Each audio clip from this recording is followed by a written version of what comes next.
கிறிஸ்து சபைக்கு தலையாய் இருக்கிறார் என்று சொல்லி வேதத்திலே நாம் வாசிக்கிறோம். ஆண்டவராகிய இயேசு கிறிஸ்து தலையாய் இருக்கிறார். அவருடைய சரீரத்தின் அவயவங்களாய் நாம் ஒவ்வொருவரும் காணப்படுகிறோம். பாருங்க, டாக்டர், நர்ஸ், டீச்சர்ஸ், விவசாயி, செருப்பு தைக்கிறவர்கள், இப்படி எல்லாரையும் உருவாக்கினவர் ஆண்டவராகிய கர்த்தர் தான்.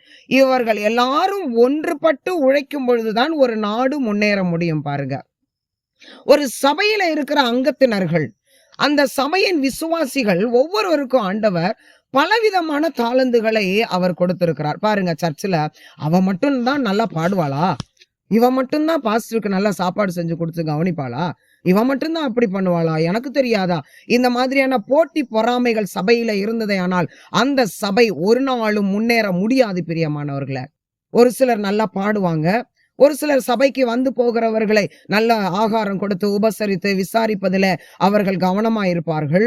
ஒரு சிலர் சபையை பெருக்கி துடைத்து கழுவி நல்ல தூய்மையாய் வைத்துக் கொள்வார்கள்.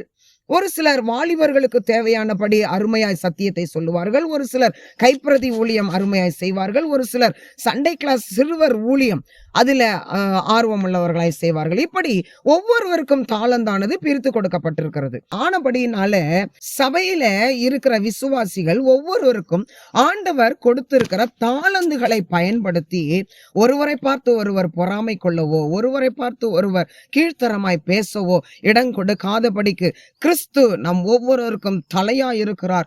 நாம் அனைவரும் அவருடைய சரீரத்தின் அவயவங்களாய் இருக்கிறோம். இது நம்முடைய சபை என்று சொல்லி யாவரும் ஒன்று சேர்ந்து ஒத்துழைக்கும் பொழுதுதான் அந்த சபைக்கு ஆண்டவர் கொடுத்த தரிசனம் நிறைவேறும்.